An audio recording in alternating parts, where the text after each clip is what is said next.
It was Michael Jackson's pricey private playground. But what's happening at Neverland now? The rides and the menagerie are gone, but there's something new going on around the estate. It's a hot property again. Jim Avila takes you on a rare tour of Neverland then and now. Deep in California's golden Santa Ynez Valley, hidden beyond these gates, past the children frozen in play, is Michael Jackson's over-the-top, once-upon-a-time sanctuary he named Neverland. A private world he designed to live his Peter Pan fantasy as the boy who never grew up. I think it was the dream of an ideal childhood, fantasizing vision of what you'd like to be living. 2,700 acres of manicured lawns and a backdrop of oak-filled hillsides. Jackson first saw the property while shooting the music video Say, Say, Say with Paul McCartney, and he fell in love with it. Unable to get it out of his mind, Jackson bought the ranch 4 years later in 1987. It was the height of his popularity, and then manager Frank DeLeo was told to make it happen. He said, "You don't know how much I want this. Help me get it." I said, "Okay, we have to add some shows." We added 20 shows. He did the 20 shows. He paid cash for the place, and he couldn't wait till the tour was over to get there.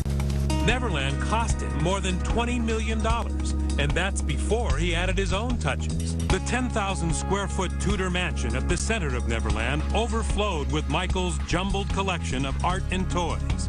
Even in his office, he worked surrounded by silent, life-sized friends. And there were plenty of the living around, too. More than 120 staff on $1 million a year payroll, catering to Jackson's every whim. And according to his security chief, all lined up to say goodbye every time he left the ranch for the real world. Mike LaPeroux. It was the chefs and then the housekeepers and then the security and the fire department, and then the zoo animals would then come out, and there would be the elephants there and the giraffes were there and a deer on a leash. So they just all came to say goodbye. Yes. It was sort of part of the ritual. Right, right. Merry Christmas and have a wonderful day. Okay? Jackson often opened up Neverland's amusement park to groups of children, playing the Pied Piper as he led them to the rides. But what does the Neverland mansion look like now, a year after Jackson's death? 2020 was invited on a rare tour of the restored and emptied home, now co-owned by a real estate holding company called Colony. Through this huge door and into the grand entryway is where you see the magnificent restoration going on at Neverland. This is where guests used to be greeted by the life-size butler who had a tray of cookies in his hand. Their next sight, of course, was this wall, which was covered with a huge picture of Michael Jackson in all his glory. There were portraits of Michael everywhere as Peter Pan and the Pied Piper. In this painting, he included his friend child star Macaulay Culkin. As with most families, Michael and his children liked to spend much of their time in the family room and kitchen area. And it was quite a kitchen with all the latest equipment. But despite having a staff of chefs, we're told that Michael mostly liked to eat candy and ice cream. And they happened to use that fryer a lot because he liked fried foods. Also part of his routine was to begin the day in this magnificent little room, where he had breakfast every day. Not only did it have a natural view here, but Michael also had standing orders to the staff to bring his elephant in, to walk it across the panoramic view, just to top it all off. To borrow a couple phrases from the real estate world, Neverland's living room was both sunken and flow-through. When Michael Jackson first bought the property, he kept much of the furniture in it, including a grand piano, which he played here in this corner.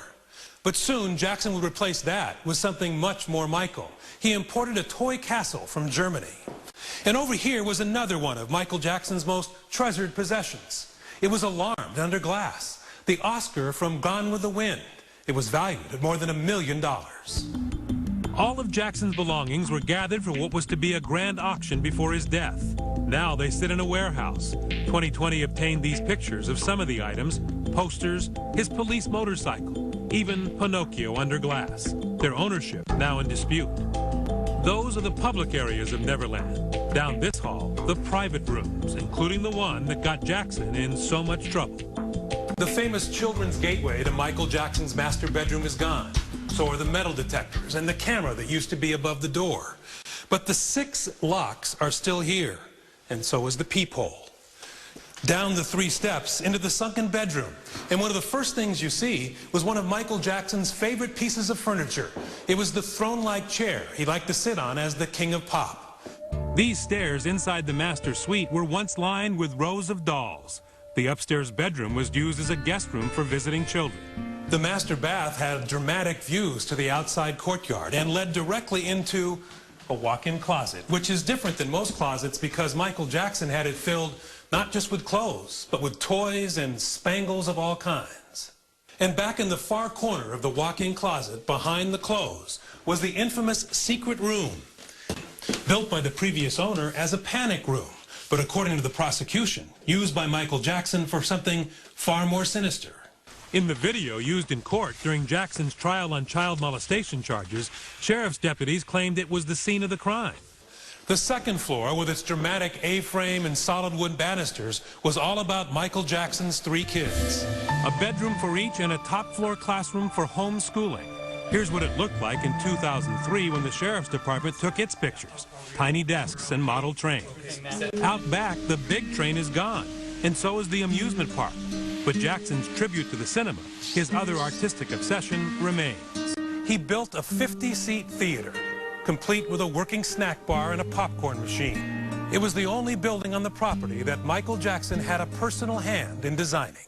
After the trial, Neverland was abandoned, and Michael, deeply in debt and clearly ambivalent about keeping it, nearly lost his fantasy for good. He owed $23 million on a loan due in days. His manager, Tome Tome, was scrambling. But his beloved Neverland, what did it look like at that point? It didn't look like Neverland. The grass is dying, the pond was filthy and dirty, there was no water running. I mean, it was really run down. Michael Jackson had turned his back on Neverland, as he told 60 Minutes. I've been back there, but not in my bedroom. I won't live there ever again. I'll visit Neverland. It's a house now, it's not a home anymore. I'll only visit there.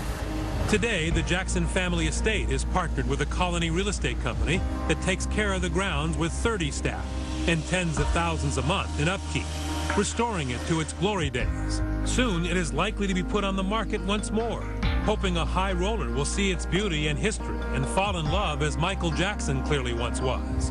The final chapter of Neverland soon to be written. I mean, at first, Neverland seemed like the most gorgeous and charming place. Then it became this kind of haunted mansion that he never left, you know. It's like the dark side of a child's story, you know, underneath the haven, the dungeons may lurk. Coming up on this second hour of Michael Jackson Afterlife. He was bone thin, and he grabbed me on the arm and said, "You promised me you wouldn't tell." Tell what?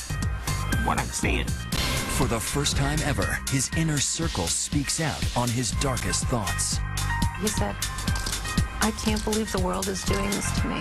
I gave everything that I had. I gave them my music. I danced for them. I gave them my life." His massive debt and denial. He once told me, "I don't want to be performing Billie Jean when I'm 50 years old." And how it's all changed now. A fortune pouring in for his children. Do you think they have any concept how much money they are each worth? The kids today. And I'm sort of like a hooligan. The Michael Jackson of tomorrow. I was like 9 or 10 and I was singing, "She rocks in the treetops all day long, rocking and bobbing and singing." And the music he left for always. Michael Jackson's relationship to the beat. He was the beat, honey. He was the beat. Let's get it right. And tonight, the fans are pouring out. Michael Jackson, Afterlife.